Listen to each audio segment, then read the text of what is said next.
नमस्कार दोस्तों। आज हम जो डिस्कस करेंगे ना वो करेंगे बीटेक के बारे में। बीटेक मतलब इंजीनियरिंग, ठीक है। उसके अंदर हम बताएंगे क्या क्या। सबसे पहली चीज़ बीटेक होती क्या चीज़ है, ठीक है। बीटेक में कौन सी ब्रांच होती है, ब्रांच को कैसे पसंद किया जाता है, कौन सी ब्रांच लेनी चाहिए। उसके बाद आता है कॉलेज कौन सा लेना चाहिए, कॉलेज के अंदर क्या क्या चीज़ें हमें देखनी चाहिए, ठीक है। इसके अंदर बहुत डिस्कस करेंगे। इसकी ये ड्यूरेशन कितने साल का कोर्स है, इसकी एलिजिबिलिटी क्या है, एडमिशन का जो क्राइटेरिया वो क्या है, किस काउंसिल से अप्रूव होना चाहिए, अच्छा कहाँ से एफिलेटेड होना चाहिए, अच्छा उसके बाद इसमें एडमिशन का प्रोसेस क्या है, ठीक है। क्या क्या डॉक्यूमेंट लगते हैं, स्कॉलरशिप सरकार की कौन सी मिल सकती है, ठीक है। अच्छा प्लेसमेंट कैसी है, मतलब कि किन किन आधारों के ऊपर है ना हमें कॉलेज को चूज करना चाहिए, इस बारे में हम बात करेंगे, ठीक है। सबसे पहली बात हम लेते हैं बीटेक को, मतलब इंजीनियरिंग का नाम आप सबने सुना होगा। इंजीनियर होता कौन है, सबसे पहला क्वेश्चन तो हमारे दिमाग में ये आता है कि इंजीनियर है क्या, इंजीनियरिंग करना चाहते हैं, इंजीनियरिंग है क्या चीज। इंजीनियर उसको बोलते हैं जो मिनिमम इनपुट देके मैक्सिमम आउटपुट दे, मतलब कम खर्चा लगाकर ज़्यादा से ज़्यादा कमा कर दे, उसको इंजीनियर कहते हैं, ठीक है। किसको कहते हैं, कम खर्चा लगाकर ज़्यादा से ज़्यादा जो आउटपुट दे, मिनिमम इनपुट मैक्सिमम आउटपुट, कम खर्चा लगाकर ज़्यादा कमा कर दे, उसको इंजीनियर बोलते हैं, ठीक है। इंजीनियरिंग की बहुत सारी ब्रांचेज होती हैं। अच्छा इंजीनियरिंग का सबसे छोटा स्टेप कौन सा होता है, सबसे छोटा स्टेप होता है ITI। ये एक इंजीनियरिंग का पार्ट है ITI, ठीक है। ITI से बड़ा कौन सा होता है, ITI से ऊपर लेवल होता है डिप्लोमा, जिसको बोलते हैं पॉलिटेक्निक। जो पॉलिटेक्निक करता है उसको बोलते हैं जेई, सुना है ना जेई क्या होता है, जूनियर इंजीनियर। जब अपने बिजली बोर्ड में जो जेई वगैरह लगते हैं ये सब है ना पॉलिटेक्निक करने के बाद लगते हैं, ठीक है। अच्छा उसके बाद क्या होता है, ITI के बाद पॉलिटेक्निक से ऊपर होता है बीटेक को कई जगह बीटेक बोलते हैं, कई जगह इसको BE भी बोलते हैं, बैचलर ऑफ इंजीनियरिंग, और बीटेक को बोलते हैं बैचलर ऑफ टेक्नोलॉजी। बीटेक से ऊपरी लेवल कौन सा होता है टेक्निकल में, MTech मास्टर ऑफ टेक्नोलॉजी या ME मास्टर ऑफ इंजीनियरिंग। इससे ऊपर क्या होता है, फिर होती है PhD। इंजीनियरिंग की पढ़ाई का सबसे छोटा स्टेप है ITI के बाद कौन सा है, सबसे छोटा ITI के बाद कौन सा है पॉलिटेक्निक, तो पॉलिटेक्निक के बाद कौन सा है बीटेक, और बीटेक के बाद कौन सा है MTech के बाद कौन सा है PhD।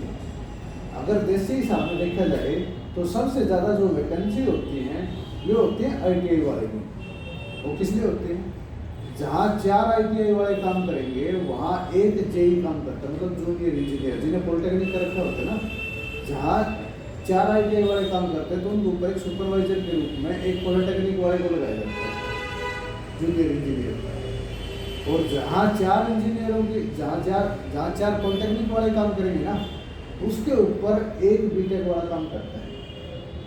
जहाँ 4 पॉलिटेक्निक वाले काम करते हैं उसके ऊपर एक बीटेक वाला करता है, ऐसे प्रोसेस चलता रहता है। तो जितनी छोटी पोस्ट होगी वैकेंसी उतनी ज़्यादा होगी, ठीक है।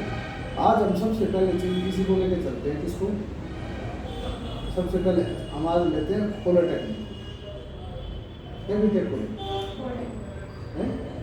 जो सा बोलो वही करते हैं। आज हम बात करेंगे बीटेक के, ठीक है, बीटेक के लिए बीटेक में कोर्स है। अच्छा बीटेक कितने साल का कोर्स होता है, बीटेक बेसिकली 4 साल का कोर्स होता है। और बीटेक में एडमिशन कौन ले सकता है, बीटेक में एडमिशन उसका होता है जिसने +2 के अंदर फिजिक्स और मैथ पढ़ा हो। फिजिक्स और मैथ बीटेक के लिए कंपलसरी सब्जेक्ट होते हैं।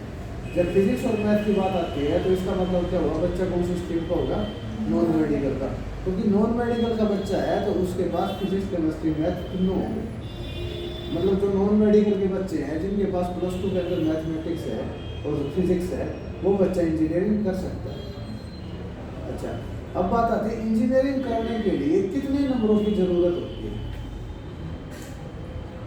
इंजीनियरिंग अगर हम बीटेक करते हैं तो बीटेक करने के लिए मिनिमम से मिनिमम 45% नंबर की रिक्वायरमेंट होती है। कितने नंबर की होती है? 45% की। 45% नंबर की जरूरत होती है। वो पीसीएम में भी उसको 45% हो, फिजिक्स केमिस्ट्री मैथ के अंदर अगर उसके नंबर बात करी जाए तो तीनों के मिला के नंबर 45% हो, ओवरऑल भी 45% हो। ये इंजीनियरिंग की मिनिमम एलिजिबिलिटी है। अगर कोई बच्चा SC ST कैटेगरी से बिलोंग करता है तो उसके लिए 42.5%, मतलब 5% नंबर की कम रिक्वायरमेंट होती है। 100 में से 5% कम हुए 95, 50 में से 5% कम हुए तो कितने कम हुए? 2.5% था। तो उसके लिए कितने हुए? 50 में से, और जब एलिजिबिलिटी 45% की है तो कितने कम हो गए? 2.75। तो मतलब 42.25% नंबर की उसमें रिक्वायरमेंट है। अगर SC ST कैटेगरी से कोई बच्चा बिलोंग करता है तो उसके लिए 42.25%, मतलब इससे उसकी एलिजिबिलिटी तय हो गई। ठीक है। इंजीनियरिंग के लिए कौन सा टेस्ट होता है? अब बात करते हैं इंजीनियरिंग के लिए कौन सा टेस्ट होता है। इंजीनियरिंग का जो मेन टेस्ट होता है उसको बोलते हैं जेई मेन। जेई मेन का जो टेस्ट होता है वो बेसिकली इसका मेन टेस्ट होता है।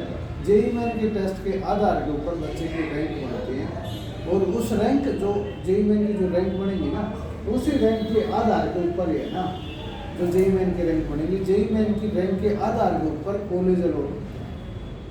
ठीक है। तो आप इंजीनियरिंग फील्ड में जाना चाहते हो तो सबसे पहले चीज़ आपको अपनी एलिजिबिलिटी का पता होना चाहिए। अगर आपके पास +2 में नॉन मेडिकल है तो आप इंजीनियरिंग कर सकते हो। दूसरी कंडीशन, मिनिमम 45% नंबर होने चाहिए। ये तो है जेई मेन की एलिजिबिलिटी, जेई मेन में बैठने के लिए।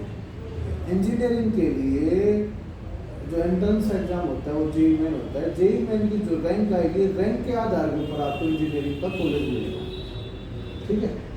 अच्छा, अब बात करते हैं इंजीनियरिंग। तो हम करने के इंटरेस्टेड हैं।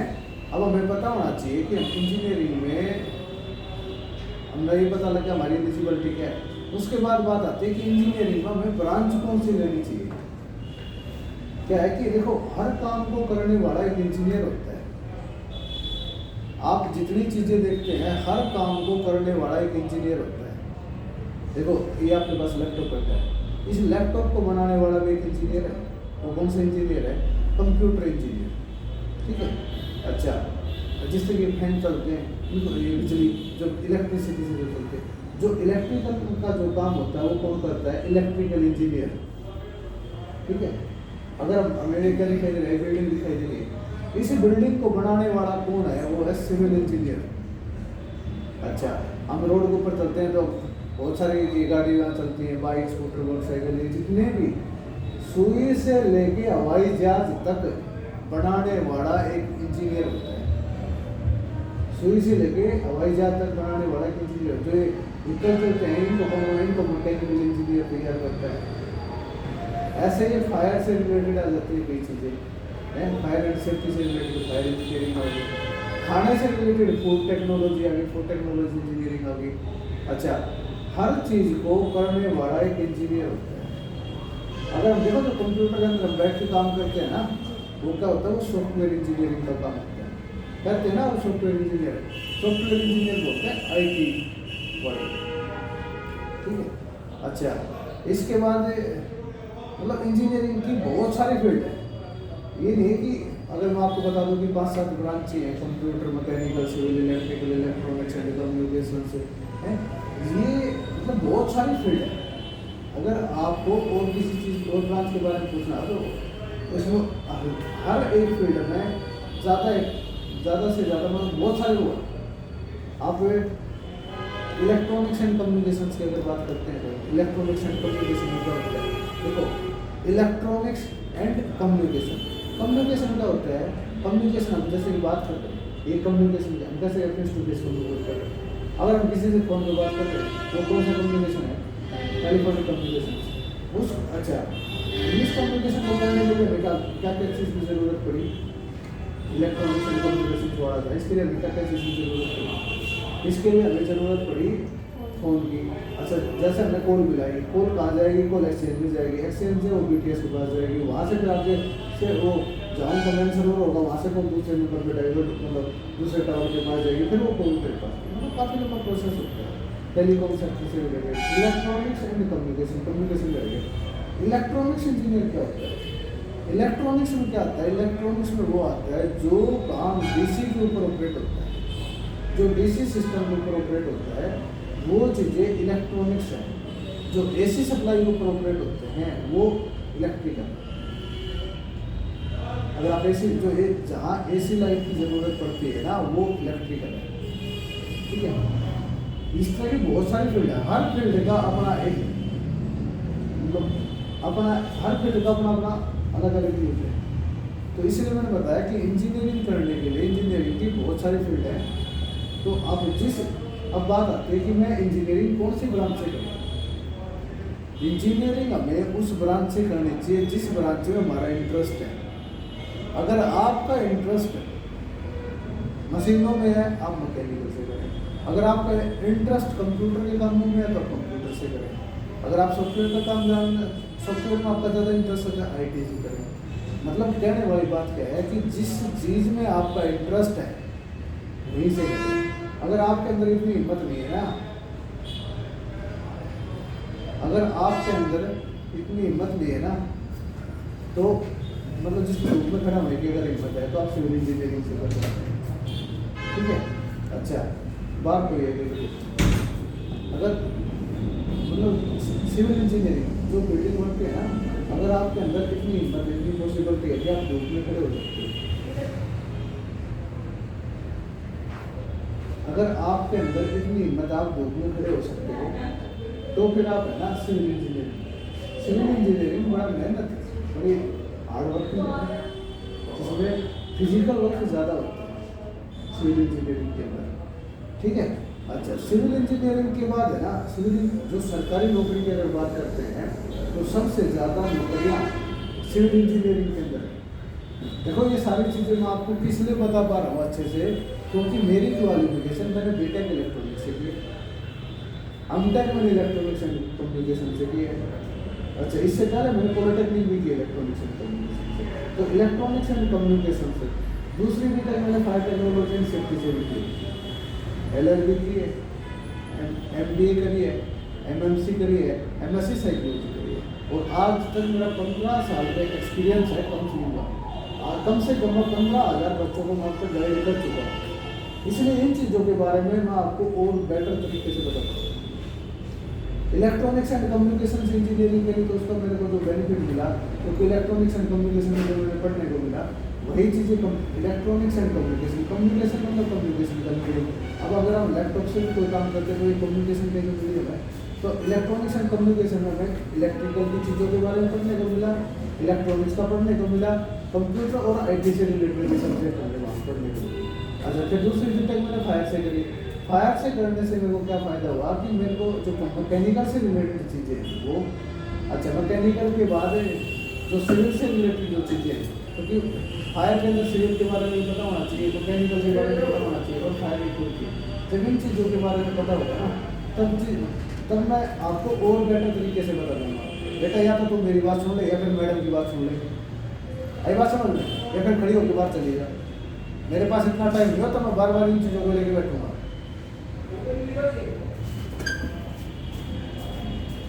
अच्छा अब बात किसी बारे में, मैं जो बता रहा हूँ ना वो बात तेरे को कोई नहीं समझा सकता।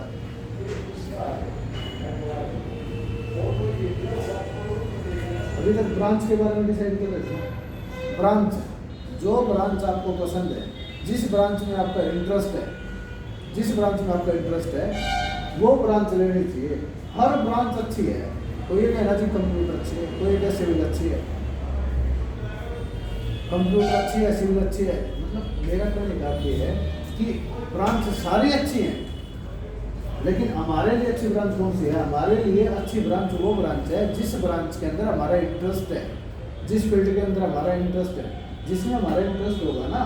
क्योंकि आज मैं जो बताऊँगा आपको वो चीज़ आज के लिए नहीं, आपके ये आपकी सारी ज़िंदगी को निर्धारित करती है, सारी ज़िंदगी को निर्धारित करती है। उसमें क्या होगा कि जैसे कि जिस फील्ड में आपका इंटरेस्ट ही नहीं है, अगर आपका इंटरेस्ट मशीनों में है और आप मशीनों में है। और आप ले लेते हो कंप्यूटर वगैरह है, और कंप्यूटर ले लिया, IT ले ली। अगर आपका इंटरेस्ट मशीन में है, मैकेनिकल में है, गाड़ियों में है, तो फिर उस चीज़ का आपका कोई यूटिलाइज नहीं है। आप उस काम को करोगे तो अपने आप को बोरियत महसूस होने लगेगी। आपको वो फील्ड चूज करनी चाहिए जिस फील्ड में आपका इंटरेस्ट है। अगर इस चीज़ के बारे में और आपको भी किसी को भी अगर ज़रूरत है चीज़ों के बारे में पूछने की, तो आप मुझसे अलग से पूछ सकते हो। पर्टिकुलर ब्रांच के बारे में आपको कई सारी चीज़ें बताते हैं कि उसमें सिलेबस क्या है, सब्जेक्ट कौन से आते हैं। तो अगर सबसे पहली चीज़ जब इंजीनियरिंग में जब बच्चा ये चीज़ निर्धारित करता है ना कि मेरे को इंजीनियरिंग करनी है, ये बात क्लियर होगी। इंजीनियर कौन होता है? Minimum input maximum output provide करे वो एक प्रकार का इंजीनियर होता है। इंजीनियरिंग में एडमिशन की एलिजिबिलिटी 45% होती है। तो 45% तक वो सब बच्चों के आ जाते हैं, जो नहीं आते वो इंजीनियरिंग के लायक नहीं है। अच्छा, उसके बाद बात आती है कि इंजीनियरिंग में कौन सी ब्रांच लेनी चाहिए। तो ब्रांच का डिसाइड आप किसी भी मतलब बिना ना मतलब जिस चीज़ में आपका इंटरेस्ट हो ना वही लेनी चाहिए। जिस चीज़ में अगर आपका इंटरेस्ट नहीं है ना तो आप ब्रांच का फाइनल ना करें, क्योंकि इंजीनियरिंग में आगे बढ़ने से पहले ना यही चीज़ें ज़रूरी है कि आपकी ब्रांच जब तक फाइनल नहीं होगी ना तब तक आप कॉलेज फाइनल नहीं कर सकते। तो इंजीनियरिंग का तीसरा स्टेप कौन सा है कि ब्रांच फाइनल होनी चाहिए। ठीक है, इसलिए ब्रांच के बारे में और डिस्कस करना है, पर्टिकुलर ब्रांच के बारे में पूछना, मैकेनिकल में क्या होता है, सिविल में क्या होता है, कहाँ उसके जॉब मिलते हैं, वो सारी चीज़ें मैं आपको बता दूँ। ठीक है, अगर आपको भी किसी को भी इन चीज़ों के बारे में जानकारी चाहिए तो मेरा नंबर है, आप उसको नोट करो 9354 128 928 9354128928। मैडम बैठ जाओ, अभी निकल पूरी वीडियो ताकि और सबके काम। ठीक है, मैसेज छोड़ देना सुबह 7 से लेकर 9 बजे के बीच में, उसके बारे में फिर हम आपसे डिस्कस कर लेंगे। हमारे यहाँ से आपके पास कोई ना कोई कॉल आ जाएगी ताकि आपका जो डाउट है ना उस डाउट को पूरी तरह क्लियर करेंगे।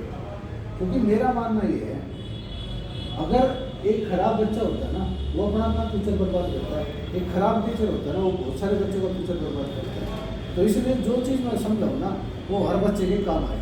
क्योंकि अब मेरे पास दुनिया भर की कॉल आती है सर को बीटेक के बारे में, मैं चाहूँगा कि मैं इसको वीडियो को आगे फॉरवर्ड कर दूँ ताकि मेरा भी टाइम सेव हो। ठीक है, इसलिए मैं इसको पूरा बनाना चाहता हूँ।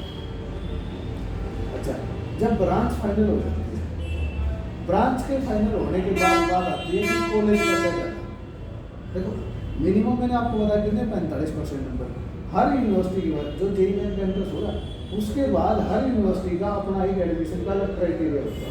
अगर आप दिल्ली इसमें IIT यूनिवर्सिटी की बात करोगे तो वहाँ 60% का क्राइटेरिया होता है, कहीं 55% का होता है। हर यूनिवर्सिटी का अपना अपना अलग क्राइटेरिया होता है, लेकिन इंजीनियरिंग के लिए मिनिमम एलिजिबिलिटी 45% की रिक्वायरमेंट होती है। वो हर यूनिवर्सिटी अपनी डिमांड की ज़रूरत के हिसाब से उस चीज़ को तय कर लेती है कि इधर कोई इस टाइप का बच्चा चाहिए, इतने % का बच्चा चाहिए। ठीक है, अच्छा फिर बात आती है इंजीनियरिंग में कॉलेज कौन से लेने चाहिए। सबसे पहली चीज़, जब इंजीनियरिंग की रैंक डिक्लेयर होती है तो इंजीनियरिंग के लिए जो सबसे टॉप कॉलेज जो बोले जाते हैं ना वो होते हैं IIT। जो इंडिया के IIT लेवल के कॉलेज, IIT के कॉलेज है वो टॉप कॉलेज होते हैं। IIT से नीचे के कॉलेज होते हैं वो NIT होते हैं। NIT से भी नीचे के कॉलेज होते हैं वो IIIT होते हैं। ठीक है, सबसे ऊपर IIT, फिर NIT, NIT के बाद IIIT।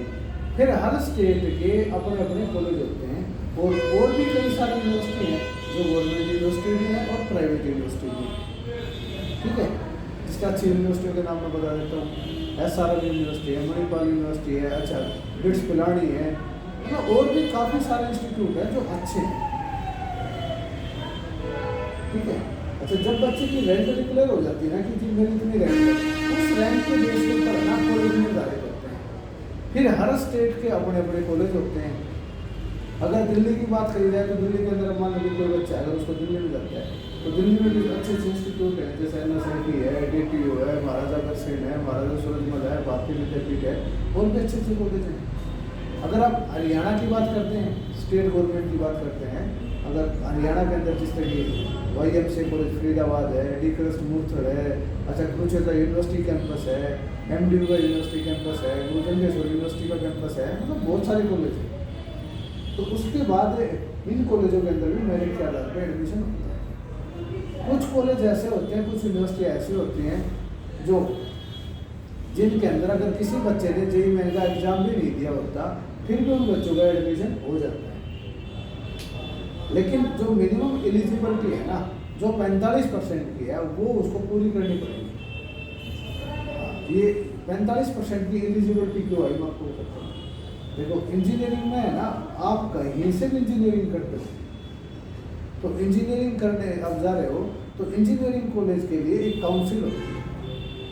काउंसिल जिसमें कि अगर आप बात करोगे तो इंजीनियरिंग की अगर काउंसिल होती है तो उस काउंसिल का नाम है AICTE। ए से ऑल, आई से इंडिया, सी से काउंसिल, टी से टेक्निकल, ई से education, all India council of technical education. ठीक है, उस वो है AICTE। अगर आप इंजीनियरिंग करना जा रहे हो, अगर आप किसी कॉलेज से इंजीनियरिंग करते हो तो वो कॉलेज AICTE से अप्रूव होना चाहिए। वो कॉलेज AICTE से अप्रूव होना चाहिए। अगर कोई कॉलेज AICTE से अप्रूव है, उसी की डिग्री जो गवर्नमेंट जॉब वैकेंसी निकलती है ना, वहाँ AICTE से अप्रूव्ड कॉलेज की ही डिग्री मांगते हैं। अच्छा, अब कई प्राइवेट यूनिवर्सिटी हैं, प्राइवेट यूनिवर्सिटी जो यूनिवर्सिटी है वो उसको UGC से एफिलिएटेड होना चाहिए।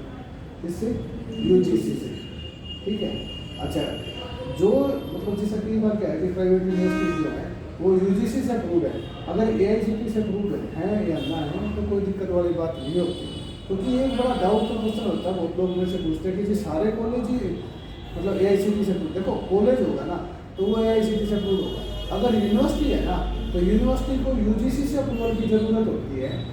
जब कोई भी यूनिवर्सिटी तैयार होती है तो उसके 4 से 5 साल बाद है ना, जब UGC की कमेटी आती है, मतलब 4-5 साल बाद, तो उसके अंदर AICTE के ऑलरेडी बंदे शामिल होते हैं। अगर इंजीनियरिंग आप यूनिवर्सिटी से कर रहे हो, अगर वो AICTE अप्रूव नहीं भी है तो भी वो चल सकती है। वैसे डाउट दिक्कत वाली बात नहीं, किसी मैंने SRM यूनिवर्सिटी से कर लिया और किसी यूनिवर्सिटी से कर लिया। कई यूनिवर्सिटी AICTE की अप्रूवल फिर भी ले लेते हैं, लेकिन यूनिवर्सिटी को UGC से अप्रूव होने के बाद वो टेक्निकल एजुकेशन में आ भी रही है तो भी उसको AICTE के अप्रूवल की जरूरत नहीं है। लेकिन कई यूनिवर्सिटी फिर भी अपने कोर्स को है ना AICTE से अप्रूव करा लेते हैं। ठीक है, पता लग गया। अच्छा, अब बात आती है कि मैं है ना कि गवर्नमेंट यूनिवर्सिटी में लूँ या प्राइवेट यूनिवर्सिटी में एडमिशन लूँ, ये भी कोई तरह की समस्या होती है कि जब मेरा एडमिशन हो रहा है वो मेरा पहली प्रेफरेंस गवर्नमेंट करूँ प्राइवेट करूँ। देखो यूनिवर्सिटी दोनों ही अच्छी होती है, क्योंकि दोनों की दोनों यूनिवर्सिटी को है ना UGC परमिशन देती है। अगर आप किसी कॉलेज से भी कर रहे हो ना,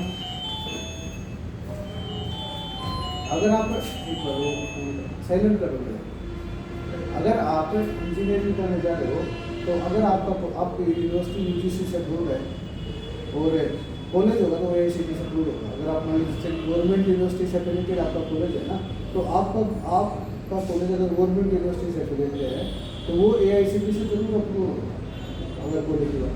अब बात कर रहे थे गवर्नमेंट और प्राइवेट यूनिवर्सिटी की। यूनिवर्सिटी जो बेसिकली होती है ना, ये 3 टाइप की होती है। एक होती है गवर्नमेंट यूनिवर्सिटी जिसके अंदर सेंट्रल गवर्नमेंट का पैसा लगता है, एक होती है प्राइवेट यूनिवर्सिटी जिसके अंदर एक आदमी का पैसा लगता है। गवर्नमेंट प्राइवेट और एक होती है डीम्ड यूनिवर्सिटी जो मतलब दोनों के बीच की यूनिवर्सिटी है, लेकिन सरकार डीम्ड यूनिवर्सिटी को बंद कर रही है। ठीक है। अच्छा, गवर्नमेंट यूनिवर्सिटी में क्या डिफरेंस है, प्राइवेट यूनिवर्सिटी में क्या डिफरेंस है? गवर्नमेंट यूनिवर्सिटी के फायदे भी हैं तो कई नुकसान भी हैं। अब फायदा क्या है, गवर्नमेंट यूनिवर्सिटी के अंदर जिस तरह की सबसे पहले चीज, अब मान लो मैं गवर्नमेंट यूनिवर्सिटी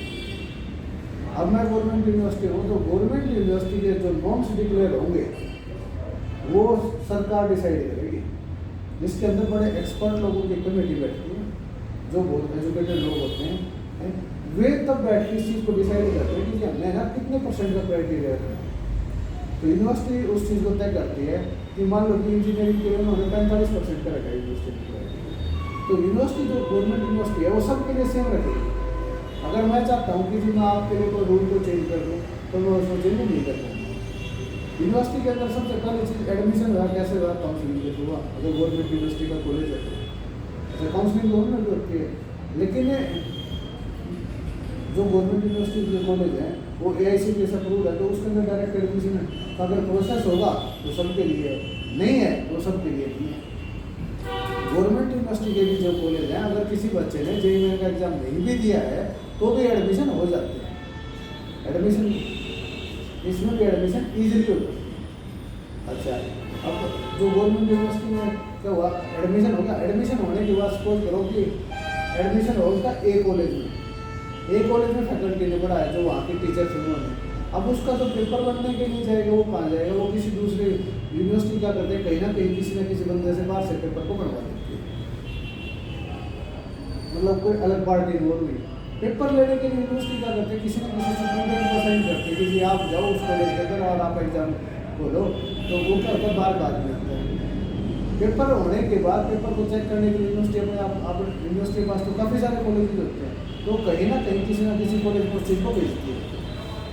अच्छा, जब वो उस मतलब अलग गया, फिर वो पेपर नहीं हुआ, चेक नहीं हुए, रिजल्ट नहीं हुआ, सेवन का है, मतलब इसमें क्या है कि काफ़ी सारे आदमी इन्वॉल्व हैं, तो उसमें क्या होता है कि पारदर्शी रहने की चीज़ें ज़्यादा होती हैं गवर्नमेंट के अंदर, वहाँ ना फ्रॉड होने के चांसेस ना के बराबर होते हैं। अब आते हैं प्राइवेट यूनिवर्सिटी में, लेकिन गवर्नमेंट यूनिवर्सिटी में नुकसान भी है चीज़ें।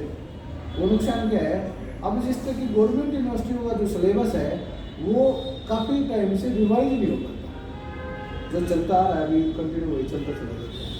सिलेबस को मतलब धीरे धीरे करके चेंज करते हैं, मतलब वो एकदम ऐसा नहीं कि सिलेबस को जल्दी चेंज करें। अगर हम आईटी और कंप्यूटर की बात करते हैं तो जो पुराना जैसे कंप्यूटर में क्या है कि हर साल है ना नई चीज़ें आ जाती हैं, और यूनिवर्सिटी का सिलेबस उस हिसाब से चल रहा है ना, तो उसको इतना जल्दी मॉडिफाई नहीं किया जाता। अब आते हैं प्राइवेट यूनिवर्सिटी। प्राइवेट यूनिवर्सिटी क्या होती है, प्राइवेट यूनिवर्सिटी ये बनती है सोसाइटी ट्रस्ट पे, इनको तैयार करते हैं, मतलब जिस तरह की जो प्राइवेट यूनिवर्सिटी के अंदर है ना, मतलब एक बंदे की भी इन्वॉल्वमेंट हो सकती है। आप सपोज करो कि मैंने एक प्राइवेट यूनिवर्सिटी बना ली, तो प्राइवेट यूनिवर्सिटी में मैंने जो क्राइटेरिया तय किया, मैंने अपने मैनेजमेंट के साथ बैठ के जो मैंने रूल बनाए वही चल गया। अच्छा, मैंने कह दिया कि जी मेरे को है ना 60% नंबर वाला बच्चा लो, ताकि मेरा रिजल्ट अच्छा है, मैं प्लेसमेंट अच्छी दे सकता हूँ। 60% वाला बच्चा आएगा तो वो रूल किसने बनाया, मैंने बनाया, मेरी कमेटी ने बनाया। अगर मेरे को रूल चेंज करना होगा तो मैं उसको भी चेंज कर सकता हूँ। अच्छा, उसके बाद क्या होगा, अब मान लो एडमिशन मैंने करा, क्लास में कौन पढ़ाएगा, मेरी फैकल्टी पढ़ाएगी। पेपर कौन बनाएगा, अगर मैं चाहूँ तो मैं अपनी फैकल्टी से बनाऊँगा। चेक कौन करेगी, मेरी फैकल्टी चेक करेगी। रिजल्ट कौन बनाएगा, मैं ही बनाऊँगा। तो उसमें क्या होता है, उसमें है ना मतलब वन मैन शो भी हो सकता है प्राइवेट यूनिवर्सिटी में। लेकिन प्राइवेट यूनिवर्सिटी के एक पॉजिटिव पॉइंट भी मैं आपको बता देता हूँ। मैंने आपको बताया था ना, गवर्नमेंट यूनिवर्सिटी अपने सिलेबस को काफ़ी लंबे टाइम में चेंज करती है। प्राइवेट यूनिवर्सिटी इंडस्ट्री के हिसाब से सिलेबस को चेंज कर देती है। अपने सिलेबस को अगर उसको मॉडिफाई करना है ना, तो उसको मॉडिफाई कर देती है। अगर हम आईटी कंप्यूटर की बात करते हैं तो प्राइवेट यूनिवर्सिटी के अंदर सिलेबस को इंडस्ट्री को जो ज़रूरत होती है ना, उसी हिसाब से उसको मोल्ड करके अपना सिलेबस तैयार करके और वो बच्चों को दे देते हैं, और उसी हिसाब से वो पढ़ाई कराते हैं। उसी हिसाब से पढ़ाई करवाने के बाद उस बच्चे की प्लेसमेंट भी उसी तरीके की कंपनियों में हो जाती है। ठीक है, अच्छा, ये तो था अप्रूव किससे होना चाहिए था, इंजीनियरिंग कॉलेज AICTE। ठीक है, गवर्नमेंट यूनिवर्सिटी का होता। अब आते हैं एफिलेशंस कहाँ से होनी चाहिए। अगर प्राइवेट यूनिवर्सिटी है तो उसको एफिलेशन की कोई रिक्वायरमेंट नहीं है, तो वो यूनिवर्सिटी उसकी खुद की है। अगर गवर्नमेंट यूनिवर्सिटी अगर कॉलेज है, प्राइवेट कॉलेज है, तो उसको किसी ना किसी चीज़ से एफिलेटेड होना पड़ेगा, क्योंकि प्राइवेट जो कॉलेज है, प्राइवेट कॉलेज को जिस तरह की सपोज करो अपने नज़दीक कोई ए कॉलेज है, हम किसी कॉलेज का नाम नहीं लेंगे, ए कॉलेज है, ए कॉलेज को अगर वो अप्रूव्ड है तो एफिलेट किसे होगा, वो किसी ना किसी यूनिवर्सिटी से होगा। हम हरियाणा में बैठे हैं, बहादुरगढ़ में बैठे हैं, बहादुरगढ़ दिल्ली NCR में, तो यहाँ अगर हम बहादुरगढ़ की बात करेंगे, बहादुरगढ़ के जितने भी कॉलेज होंगे सारे के सारे कॉलेज गवर्नमेंट यूनिवर्सिटी जो MBU है इससे एफिलेटेड मिलेंगे। हर स्टेट के कॉलेज अपन हर डिस्ट्रिक्ट मतलब डिस्ट्रिक्ट अगर आप दिल्ली की बात करेंगे, दिल्ली के जितने भी कॉलेज होंगे NSIT, IIIT, DTU, ये तो है अलग।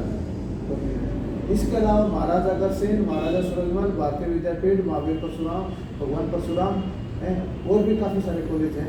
ये जो IT यूनिवर्सिटी HMR हो गया, महावीर स्वामी हो गया, अच्छा DMIT हो गया, और ये जो जितने कॉलेज हैं ना, ये कहीं ना कहीं से एफिलेटेड है। ये कॉलेज है, कॉलेज को एफिलेटेड होना पड़ेगा किसी ना किसी यूनिवर्सिटी। किससे एफिलेटेड है, सारे के सारे IT यूनिवर्सिटी से एफिलेटेड है। जो दिल्ली की यूनिवर्सिटी है आई यूनिवर्सिटी है, इससे एफिलेटेड होगी। कॉलेज कहीं से, कॉलेज जो होगा वो कहीं ना कहीं से एफिलेटेड होगा। बड़े पानी बोतल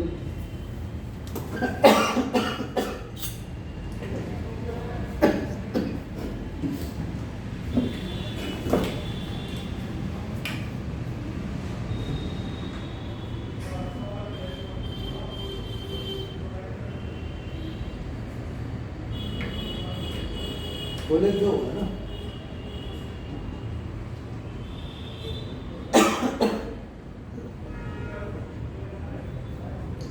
कॉलेज जो होगा वो किसी ना किसी यूनिवर्सिटी से एफिलेटेड जरूर होगा। अगर हम हरियाणा की बात करते हैं तो अगर हरियाणा में अगर कॉलेज सोनीपत डिस्ट्रिक्ट में है कोई भी,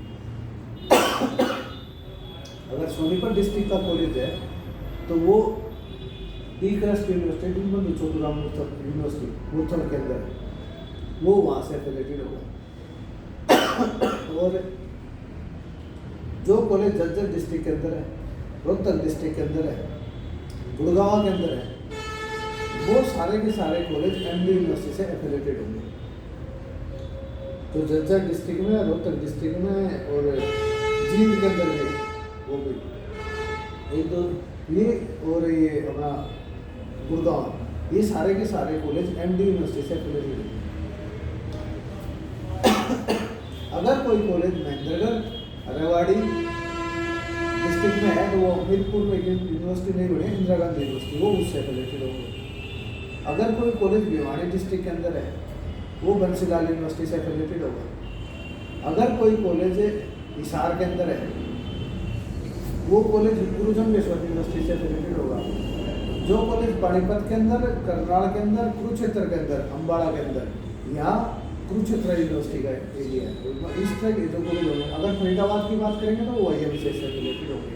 ये सारे कॉलेज कहीं ना कहीं से एफिलेटेड होंगे, क्योंकि हम जो काम करते हैं ना वो हमारे जो आसपास के, हम NCR में बैठे हैं, दिल्ली NCR हरियाणा, अच्छा नोएडा के भी कॉलेज है, तो नोएडा की ये यूनिवर्सिटी AKTU से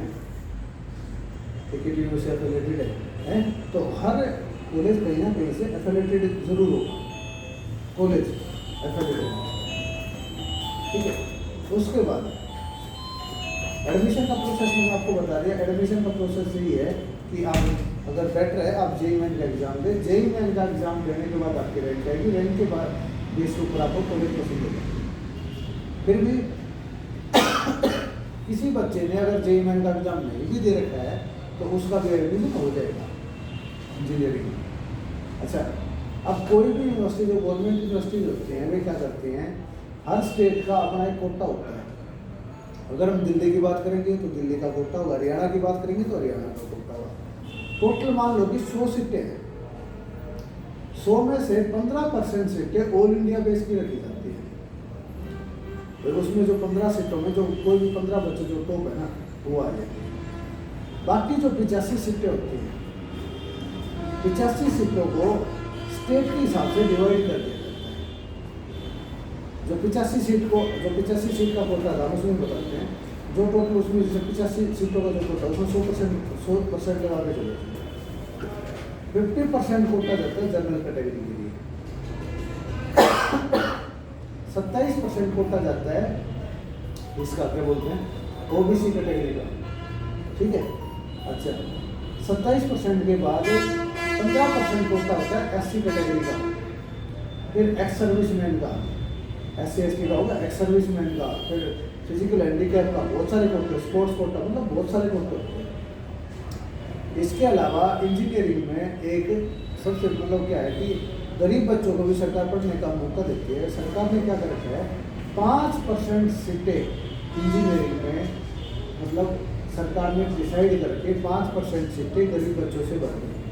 जिस पेरेंट्स की एनुअल इनकम 8 लाख से कम होती है वो बच्चा TFW के जरिए, जिसकी ट्यूशन फीस वेवर स्कीम जिसको बोलते हैं, उसकी सीटें अलग से होती है। जैसे कि किसी कॉलेज की इंटेक 60 होती है, 60 सीटें तो वो है, 5% कोटा AICTE ने एक्स्ट्रा दे दिया, 3 सीटों 60 है तो 3 सीटें हैं ना, और 120 है तो 6 सीटें हैं उस कॉलेज में। उसके अंदर अगर बच्चा जनरल कैटेगरी से है, SC ST OBC किसी भी कैटेगरी से अगर बिलोंग करता है इस कोटे के तहत अगर उसका एडमिशन होता है तो उसकी जो ट्यूशन फीस होगी ना वो सारी ट्यूशन फीस उसकी माफ हो जाती है। ठीक है, PFW को। PFW के बाद बात करते हैं हम। आजकल सरकार ने कोटा और करते हैं EWS का, इकोनॉमिकल वीकर सेक्शन। इसमें क्या कहते हैं सरकार ने 10% सीटें इनके रिजर्व कर दी। ये जो 10% सीटें हैं EWS की, ये सीटें एक्स्ट्रा होते हैं, जिससे 60 सीट है ना, 60 के अलावा सरकार अब देने लगी तो 6 सीटें होगी। अगर किसी कॉलेज की इंटेक 60 की है तो उसमें 6 सीटें अलग से कर दी। अगर जिसकी इंटेक 30 है तो उसमें 3 सीटें। ये सीटें EWS कोटे की हैं। EWS कोटे में एडमिशन हो जाता है, जो EWS का टेक्नीशियन बिलोंग करता है उसका एडमिशन हो जाता है। लेकिन स्टेट कोटे का फ़ायदा उठाना है, जितने भी कोटे मिलते हैं ना, इनका फ़ायदा केवल उसी स्टेट का बच्चा उठाता है। अगर आप हरियाणा से बिलोंग करते हो तो हरियाणा सरकार, तो आप अगर SC कैटेगरी में हो ना, अगर आप हरियाणा से बिलोंग करते हो तो ही आप हरियाणा का फॉर्म अप्लाई करोगे तो ही आपका SC कैटेगरी का सर्टिफिकेट बनना होगा। ऐसे ही EWS का, ऐसे ही इसका कर ये जो मैंने आपको PFW बताया। ठीक है, इस तरह के PFW में क्या होता है, जो गरीब आदमी होता है ना वो भी अपने बच्चों को बड़ा ईजिली करा सकता है। इसकी लिमिट 8 लाख तक की होती है PFW। ठीक है, उसके बाद बात आती है कि कॉलेज को हम कैसे पसंद करें। इंजीनियरिंग के अंदर एक क्या है कि दिखावा बहुत ज़्यादा है। बहुत सारे इंस्टीट्यूट है वो दिखावा बहुत ज़्यादा करते हैं कि जी मेरे यहाँ ये है, प्लेसमेंट ये है। देखो आप 4 साल लगा रहे हो। सबसे पहला पॉइंट है ना, अगर आप इंजीनियरिंग करना चाह रहे हो ना, तो आप जो सबसे जो मेन चीज़ है वो ब्रांच आपने डिसाइड सबसे पहले करनी होती है। जब तक आपकी ब्रांच डिसाइड नहीं होगी ना, आप कॉलेज डिसाइड नहीं कर सकते। तो इसलिए ब्रांच वो लेनी चाहिए जिस चीज़ में आपका इंटरेस्ट है। इंटरेस्ट होगा ना, उस काम को आप और बेटर तरीके से कर पाओगे। ठीक है, अच्छा उसके बाद जब इंटरेस्ट, फिर बात आती है कॉलेज को। हर कॉलेज का ये नहीं है कि हर कॉलेज में एक ही मतलब सारी ब्रांच अच्छी हो, ऐसा पॉसिबल नहीं होता। किसी कॉलेज की कौन सी ब्रांच अच्छी होती है, किसी कॉलेज की कौन सी, किसी की मैकेनिकल अच्छी है तो किसी की कंप्यूटर साइंस अच्छी है तो किसी की। उसमें क्या होता है कि हर मतलब जो बेस्ट ब्रांच है उसको हम बताने में मदद करते हैं, क्योंकि हमें पता होता है कि उसमें क्या चल रहा है। तो ब्रांच का जो डिसाइड है ना, इस तरीके से करना पड़ता है। अच्छा उसके बाद आएगा क्या था, एफिलिएशन होगी, प्रोसेस होगा। अच्छा डॉक्यूमेंट कौन से लगते हैं। देखो आप कहीं भी एडमिशन के लिए जाते हो ना, तो अगर आप JEE मेन के थ्रू जा रहे हो, सबसे पहली चीज़ तो आपने कोई JEE मेन का फॉर्म अप्लाई किया होगा। फॉर्म अप्लाई किया होगा तो आपका रोल नंबर आएगा, तो JEE मेन का रोल नंबर। अच्छा रोल नंबर अप्लाई होने के बाद क्या होगा, रोल नंबर आएगा। उसके बाद क्या होगा, टेस्ट दिया होगा। टेस्ट दिया होगा तो क्या ही होगी, रैंक आई होगी। तो रैंक का स्कोर कार्ड जिसको बोलते हैं, रैंक कार्ड चाहिए। रैंक कार्ड के बाद आप क्या करोगे, आप उसकी काउंसलिंग करोगे। आजकल तो ऑनलाइन काउंसलिंग चलती है। ऑनलाइन काउंसलिंग करोगे तो आपको काउंसलिंग की फीस भी कटवानी पड़ेगी। तो जो काउंसलिंग की फीस होती है ना 500 या 1000 रुपये, जिससे भी 500 1000 2000 जो भी चार्ज होता है, उसकी आपके पास रिसिप्ट होनी चाहिए, काउंसलिंग की फीस की रिसिप्ट। अच्छा जब काउंसलिंग की फीस की रसीद होगी उसके बाद क्या होगा, आपको सीट अलॉटमेंट होगी कि जी आपका A कॉलेज के अंदर एडमिशन आ गया, अलॉटमेंट। तो सीट अलॉटमेंट चाहिए। चौथा कागज कौन सा चाहिए, seat allotment. Roll number slip चाहिए जो JEE मेन का। उसके बाद स्कोर कार्ड चाहिए। तीसरा काउंसलिंग की फीस, काउंसलिंग की फीस। चौथा सीट अलॉटमेंट। ठीक है, अच्छा उसके बाद जब सीट अलॉटमेंट हो जाएगी फिर आप कॉलेज में जाओगे, तो जो कॉलेज वाला आगे का काम उनका है। इसके अलावा 10th की मार्कशीट, क्योंकि देखो आपका एडमिशन किस बेस पे है, +2 बेस पे है, तो 10th की मार्कशीट। उसके बाद फिर अगर आपका +2 बेस पे एडमिशन है तो +2 का। 10th की मार्कशीट हमेशा इसलिए दी जाती है, 10th की मार्कशीट के अंदर आपकी डेट ऑफ बर्थ और +2 की मार्कशीट होगी। +2 की मार्कशीट के अंदर हमें पता लगेगा कि आपने कहाँ से किया, आपके कितने नंबर, आपकी एलिजिबिलिटी बढ़ती है या नहीं बढ़ती है। अच्छा फिर है ना, उसके बाद क्या चाहिए, करैक्टर सर्टिफिकेट। 10th की 12th की मार्कशीट होगी, करैक्टर सर्टिफिकेट। करैक्टर सर्टिफिकेट को लिया जाता है कि हर इंस्टीट्यूट चाहता है कि मेरे पास अच्छा कैंडिडेट है। अगर किसी बच्चे का करैक्टर खराब है, कोई भी इंस्टीट्यूट अपना बदनामी नहीं कर सकता, तो इसलिए उसको पीछे वाले स्कूल से करैक्टर सर्टिफिकेट की रिक्वायरमेंट होती है। अगर बच्चा 6 महीने से ज़्यादा का टाइम निकाल देता है तो उसको करेक्टर सर्टिफिकेट की ज़रूरत के साथ साथ है ना, अगर उन्हें 6 महीने से लंबा टाइम अगर उसने निकाल दिया, जो उसका करेक्टर सर्टिफिकेट था ना, वो फिर आप उसमें अपने MC वगैरह जो आपका नियर बाई है ना, उससे आपको बनवाना पड़ेगा। अच्छा, करेक्टर सर्टिफिकेट की बात क्या होता है, आप एक स्कूल से दूसरे स्कूल में कन्वर्ट होते थे, क्या चाहते थे, PC लेते थे। तो जैसे आपने +2 कर लिया, उसके बाद उसको PC का नाम चेंज करके उसका नाम बदल दिया माइग्रेशन, ठीक है। तो अगले डॉक्यूमेंट आपको कौन सी चाहिए, आपको माइग्रेशन की रिक्वायरमेंट पड़ेगी, ठीक है। अच्छा, ये हो गई माइग्रेशन की। और इसके अलावा कौन सी डॉक्यूमेंट फिर चाहिए, क्या होता है, कोई बच्चे 2 जगह एडमिशन ले लेते हैं, तो उनको ट्रैक करने के लिए सरकार ने एक आधार कार्ड नंबर जारी कर दिया, तो वो एक चाहिए आधार कार्ड। आधार कार्ड को हम दूसरे तरीके से भी लेते हैं, जिसको हम रेजिडेंस प्रूफ बोलते हैं। अगर हमें अपना कोई भी, जिस तरह कि आप किसी मेरे स्कूल में पढ़ते हो, कॉलेज में पढ़ते हो, तो मुझे आपका एड्रेस तो पता होना चाहिए, तब मैं मेरे को आपसे कन्वर्जन करना है, तो इसलिए एक आधार कार्ड, ठीक है। इन सारे डॉक्यूमेंटों की रिक्वायरमेंट होती है। एक बार मैं सबसे पहले फिर से बता दूँ, अगर आपने JEE का एग्जाम दिया है तो आपको क्या चाहिए, रोल नंबर स्लिप, जो आप एग्जाम देने जाओगे, रोल नंबर स्लिप के बाद क्या चाहिए, स्कोर कार्ड, जो आपका स्कोर कार्ड है।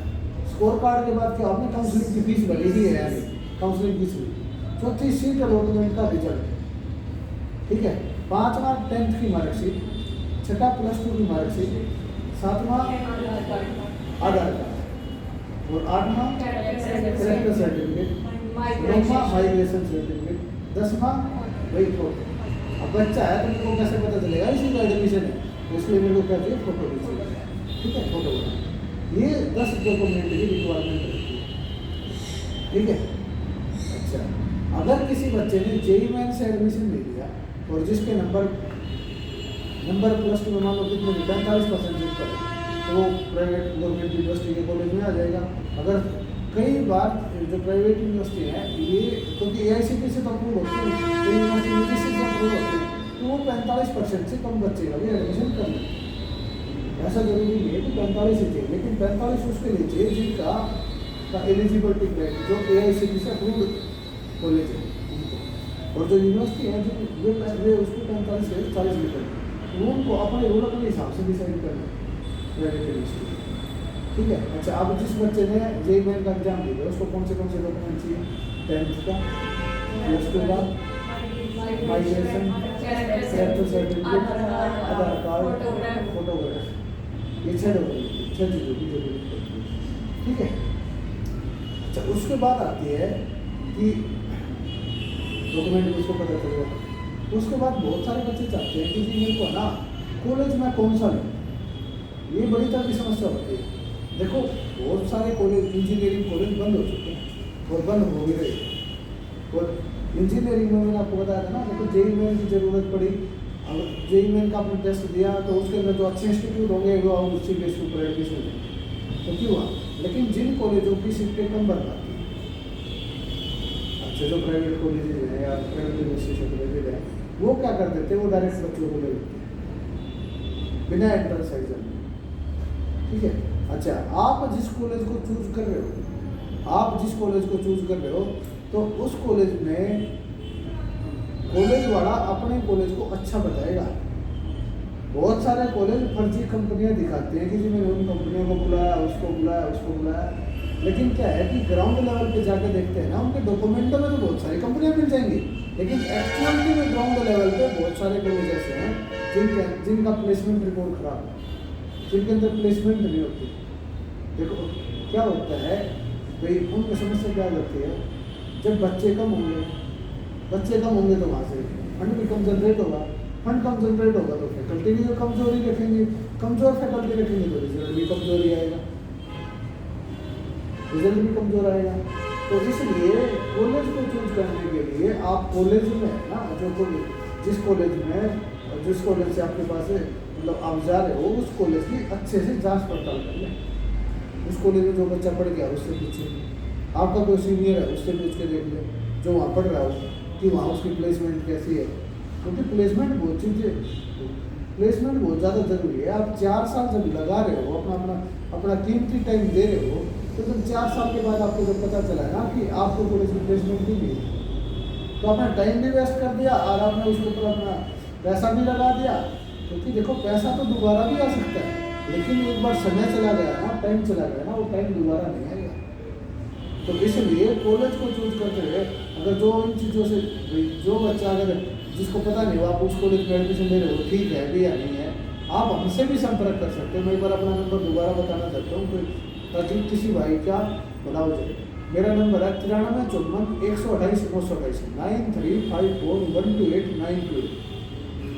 ठीक है, क्योंकि हमें पता होता है उस कॉलेज के अंदर कौन सी कंपनी है। अच्छा फिर क्या होता है, हम उस कॉलेज की फैकल्टी को देखते हैं कि उस कॉलेज के अंदर जो टीचर पढ़ा रहा है ना वो कैसा है, उस टीचर को क्या सैलरी मिलती है। क्योंकि देखो अच्छा उस टीचर का पढ़ाने का तरीका कैसा है, उस टीचर की क्वालिफिकेशन क्या है।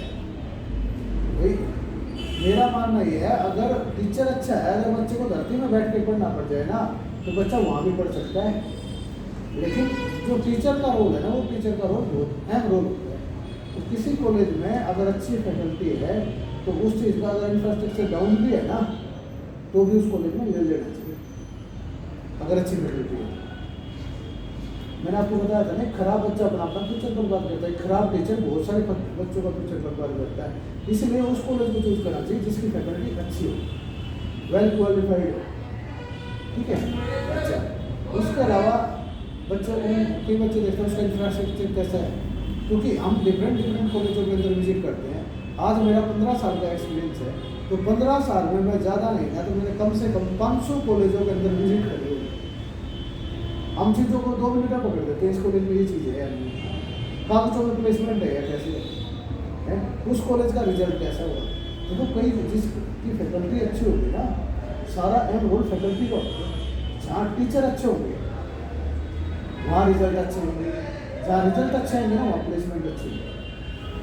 तो उसके अलावा फिर बच्चों को क्या होता है कि स्पोर्ट्स एक्टिविटी भी देखते हैं बहुत सारे बच्चे कि भाई उस कॉलेज के अंदर जो स्पोर्ट्स एक्टिविटी है भी या नहीं है, कि खाली ब्रोचर के अंदर है, खाली वेबसाइट के अंदर दिखाने के लिए, तो वो चीज़ें उसमें मदद मिलती है। अच्छा इंफ्रास्ट्रक्चर के बारे में भी बता देते हैं कि उसका ऐसा इंफ्रास्ट्रक्चर है, बच्चे कैंटीन यूज करते हैं, कैंटीन की फैसिलिटी है ना, हॉस्टल कैसा है, हॉस्टल के अंदर उसका खाना कैसा मिलता है।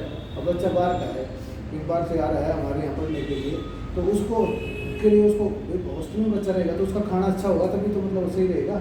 अच्छा हॉस्टल में उसके मतलब लड़ाई झगड़े तो नहीं है, क्योंकि लड़ाई झगड़े बहुत होते हैं।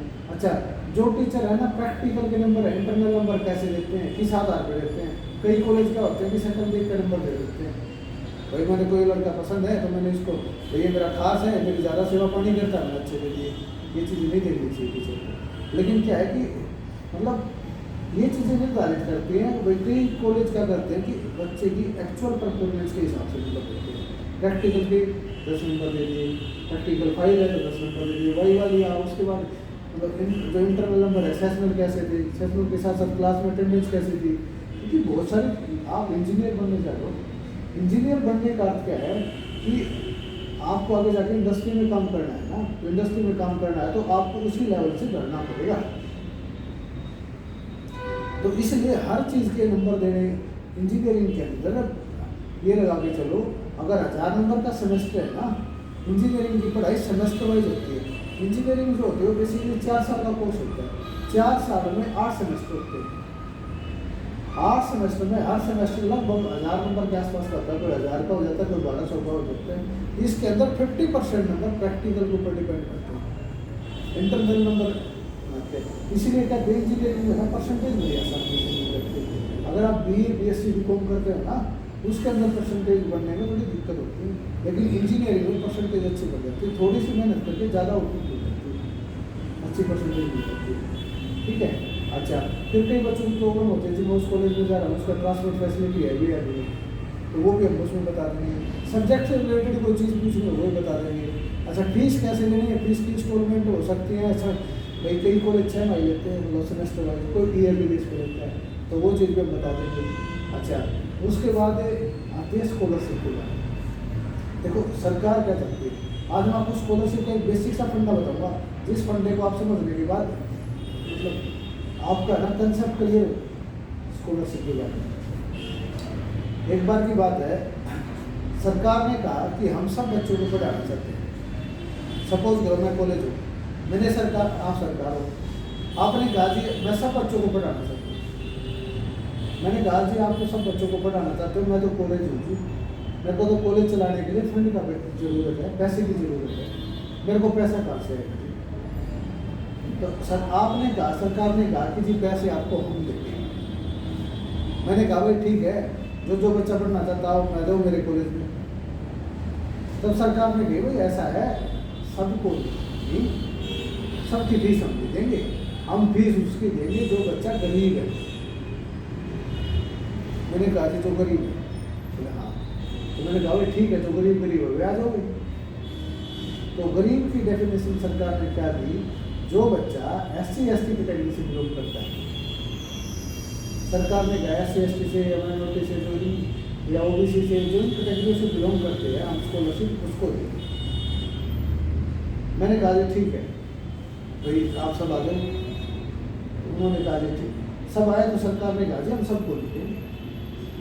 तो मैंने कहा जी तो उसने कहा कि हम स्कॉलरशिप उसको देंगे जो गरीब है। मैंने कहा जी अब गरीब को आपने कैटेगरी वाइज बता दिया कि जिन कैटेगरी से जो लोग बिलोंग करते हैं उनके लिए स्कॉलरशिप है। सपोज करो जैसे SC/ST कैटेगरी के लिए स्कॉलरशिप है, SC/ST के लिए कैटेगरी से स्कॉलरशिप है, तो सबसे पहले डॉक्यूमेंट क्या चाहिए, SC/ST का सर्टिफिकेट चाहिए। दूसरे उसने क्या कहा कि जब गरीब को देंगे। मैंने पूछा जो गरीब कौन है, उसने कहा जिसकी एनुअल इनकम 2.5 लाख से कम है, जिसका इनकम सर्टिफिकेट 2 लाख से या 2.5 लाख से कम का बनता है, वो स्कॉलरशिप के लिए आज के दिन अप्लाई कर सकता है। आगे आने वाले टाइम में सरकार स्कॉलरशिप की जो 2-2.5 लाख रुपये की जो क्राइटेरिया दे रखे इसको बढ़ा दे, 3 भी कर दे, 4 भी कर दे, टाइम के हिसाब से ना सरकार उसको चेंज करती रहती है। अगर आज के दिन बात करेंगे तो वो है 2-2.5 लाख के आसपास, ठीक है। अगर आपका इनकम प्रूफ 2.5 लाख से कम आपकी इनकम है, दूसरा चाहिए आपका इनकम प्रूफ। तीसरे मैंने कहा आप मान लो कि भारत सरकार है, मैंने कहा जी अब तो फंड दे दो, अब मैंने इन बच्चों के डॉक्यूमेंट भी दे दिए। उसने कहा नहीं जी फंड हम देंगे। तो मैंने कहा तो कौन देगा? उन्होंने कहा फंड वो देगा जहाँ का बच्चा बिलोंग करता है, जिस राज्य से बिलोंग करता है। तो तीसरा क्या चाहिए, उस राज्य का डोमिसाइल चाहिए। क्या क्या चाहिए? सबसे पहले caste certificate, income certificate. Income certificate 2 lakh से 2-2.5 लाख से कम होना चाहिए। तीसरा क्या चाहिए? हरियाणा से बच्चा बिलोंग तो हरियाणा सरकार देगी, हरियाणा का डोमिसाइल। दिल्ली से है तो दिल्ली सरकार। ये तीनों के तीनों कागज एक ही जगह, एक ही एड्रेस बुक पे, ठीक है। उसके बाद मैंने कहा जी फिर अब बात आती है कि फीस कितनी मिलेगी, स्कॉलरशिप कितनी मिलेगी। अगर हम SC/ST कैटेगरी की बात करते हैं तो जितनी भी कॉलेज के अंदर फीस होती है वो सारी की सारी फीस सरकार की है। अगर मान लो कि आपने फीस 50,000 रुपये जमा करा कॉलेज के अंदर, कॉलेज की फीस 50,000 है, तो लगभग SC/ST कैटेगरी को 50,000 से 1-2 हज़ार रुपये ऊपर ही सरकार को उनको और रिफंड देती है ताकि वो बच्चा पढ़ सके। ये सारी चीज़ें सरकार इसीलिए करती है। अच्छा वो पैसा आएगा कहाँ? वो जो पैसा आएगा ना, वो पैसा आएगा बच्चे के अकाउंट में, ठीक है। बच्चे के अकाउंट में चाहिए तो आएगा तो बच्चे के अकाउंट की पासबुक भी चाहिए, ठीक है। बच्चे के अकाउंट में आएगा तो बच्चे के बैंक की पासबुक भी चाहिए। अच्छा उसके बाद और क्या चाहिए? जो फीस आएगी वो बच्चे के अकाउंट में, बच्चे के पास। अब मैं बस फिर से बता दूँ कौन से का 10th की मार्कशीट, +2 की मार्कशीट, ठीक है। 10th +2 की तो वो तो क्वालिफिकेशन के लिए थी। उसके बाद आपने किस कोर्स में एडमिशन लिया है, उस कोर्स की एडमिशन की रसीद, जो फीस की स्लिप होगी वो स्लिप। अच्छा फीस स्ट्रक्चर लग के जाएगा। अच्छा उसके बाद क्या होगा? फीस स्ट्रक्चर के बाद फीस की स्लिप होगी, फीस स्ट्रक्चर होगा, बैंक अकाउंट की कॉपी, स्टेट का डोमिसाइल, जिस स्टेट से बिलोंग करते हैं। अच्छा कास्ट सर्टिफिकेट और इनकम सर्टिफिकेट। इन सब के बाद क्या होता है? एक आधार कार्ड जो इंडियन की तरह से होता है। क्या होता है, कई बच्चा 2 जगह एडमिशन दिखा के स्कॉलरशिप के चक्कर में 2 जगह से फायदा उठाने की कोशिश करता है। तो आधार कार्ड से सरकार उसको ट्रैक करेगी। तो तीसरा उसको एक है ना आधार कार्ड भी लिखवा, फोटो और सिग्नेचर उसको चाहिए, एक ईमेल ID और एक, ठीक है। ये सारे काम से यूज़ कर लेते हैं। अच्छा उसके बाद और किस चीज़ के बारे में बात करें? अच्छा हम इसमें क्या मदद करते हैं? हम जो चलाते हैं, हम चलाते हैं एक एनजीओ। हमारी एनजीओ का नाम है मिलन एजुकेशनल एंड चैरिटेबल ट्रस्ट। हमने इस फील्ड के अंदर देखो, हमें एनजीओ को चलाने के लिए, हमने अपने ऑफिस को रनिंग करने के लिए हमें फंड की रिक्वायरमेंट होती है। उस फंड को, वो फंड हमारे पास डिफरेंट जगह से चंदे के रूप में हमारे पास है। उस चंदे से जो पैसा मिलता है, उस पैसे से स्टाफ की सैलरी, जो उन बच्चों को गाइड करते हैं, उनकी सैलरी वगैरह, उनके खर्चे वगैरह उससे निकलते हैं।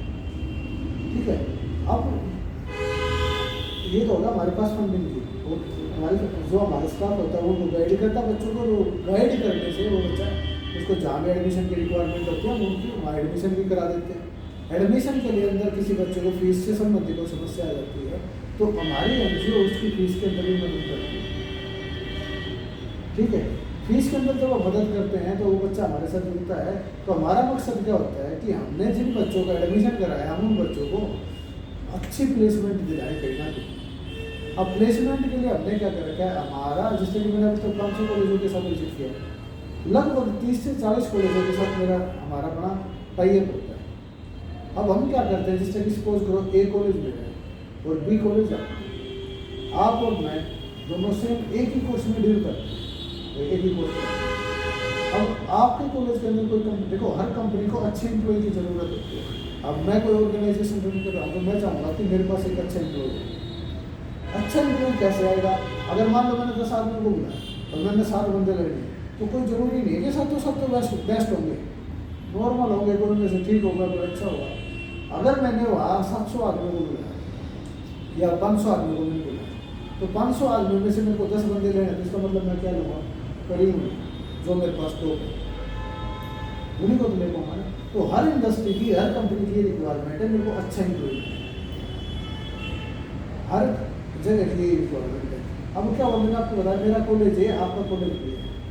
अगर मेरे कॉलेज के अंदर मैं अच्छी कंपनी को बुला रहा हूँ और जब मेरे पास अच्छी कंपनी कब आएगी, जब मेरे पास स्टूडेंट की स्ट्रेंथ ज़्यादा होगी, प्लेसमेंट में बैठने वाले बच्चे ज़्यादा होंगे।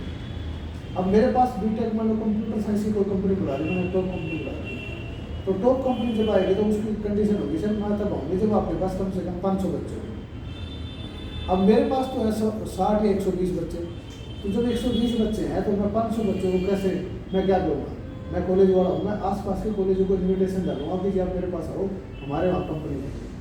अब कॉलेज वाला क्या करेगा, कॉलेज वाला अपने बच्चे को उस कंपनी में भेजेगा नहीं, उस कैंपस में। वो क्यों नहीं भेजेगा, वो इसलिए नहीं भेजेगा कि अगर मेरा बच्चा वहाँ चला गया और मेरे बच्चे को कोई चीज़ पसंद आ गई तो मेरी जगह उस कॉलेज की एडवर्टाइजमेंट स्टार्ट ना करते। उसके बाद क्या होता है, कोई भी चीज़ होती है ना, अगर मैं आज आपके फायदे की बात करूँगा, आपका काम की बात करूँगा, तो कल आप लोग में से जुड़ जाओगे।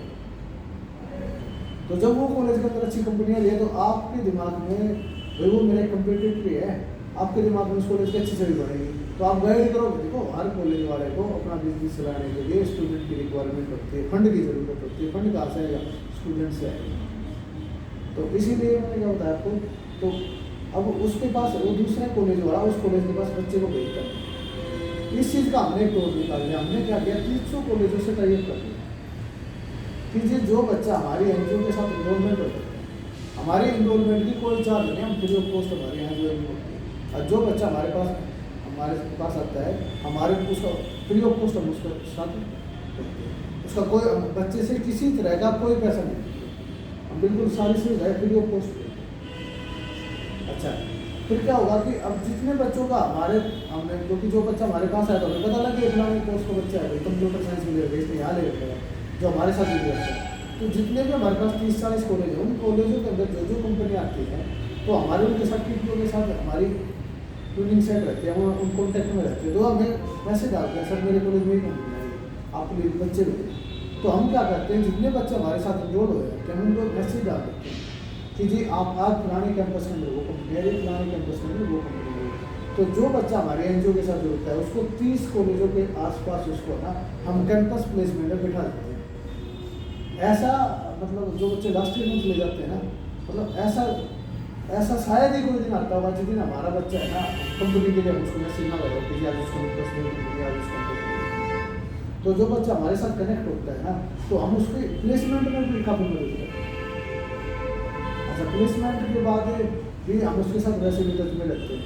अगर हम फिर क्या करते हैं, जिन कॉलेजों के अंदर हमने बच्चों को भेजा भी है ना, हम जो बच्चों से फीडबैक लेते हैं, हम क्या करते हैं, जैसे हमने मान लो कोई बच्चा हमारे पास आया एडमिशन, सर मेरे को एडमिशन लेना है, तो हम उसको जो एडमिशन है उस बच्चे ने ले लिया, हम उन्होंने बताया कि सर मैंने उस कॉलेज में एडमिशन ले लिया, ठीक है। जो हमारे पास इनरोल होता है, फिर हम उस बच्चे के पास कॉल करते हैं सेमेस्टर के एंड होने के बाद, मतलब लगभग 6 से 8 महीने के बाद हम उसको कॉल करते हैं, हम उस बच्चे से फीडबैक लेते हैं कि आप उस कॉलेज में पढ़ रहे हो, उस कॉलेज की फैकल्टी कैसी है, भाई उस कॉलेज में स्पोर्ट्स एक्टिविटी होती भी है, जो एक्चुअल फीडबैक है ना हम लोग उस बच्चे से निकालते हैं, और जो उस बच्चे का जो एक्चुअल फीडबैक है उसी फीडबैक के आधार पर हम आपके लिए नया कॉलेज से आपकी मदद करते हैं कि जी आपको उस कॉलेज में देना चाहिए, क्योंकि उन बच्चों से हमें पता लगता है कि कौन सी कंपनी है। अगर किसी बच्चे को दिल्ली एनसीआर में अगर कहीं एडमिशन की रिक्वायरमेंट, अगर वो बीटेक करना चाहता है तो वो हमसे संपर्क कर सकता है। मैं आपका ना नंबर एक बार फिर से बता देता हूँ, 9354 128 928 9354 128 928। हमारे यहाँ किसी तरह का कोई चार्ज नहीं लिया जाता, सारी सुविधाएं हमारे यहाँ बिल्कुल फ्री ऑफ कॉस्ट दी जाती हैं। बच्चे जब बच्चा हमारे पास आता है ना काउंसलिंग के लिए, हम बच्चे का एक इंटरव्यू लेते हैं, इंटरव्यू के साथ साथ उसका रिटन टेस्ट भी लेते हैं, अगर हमारे पास टाइम अवेलेबल होता है तो हम टेस्ट भी लेते हैं और इंटरव्यू भी लेते हैं। इंटरव्यू लेने के बाद हम बच्चे से ना निर्धारित कराते हैं कि आपको के लिए कौन से कोर्स बेस्ट है।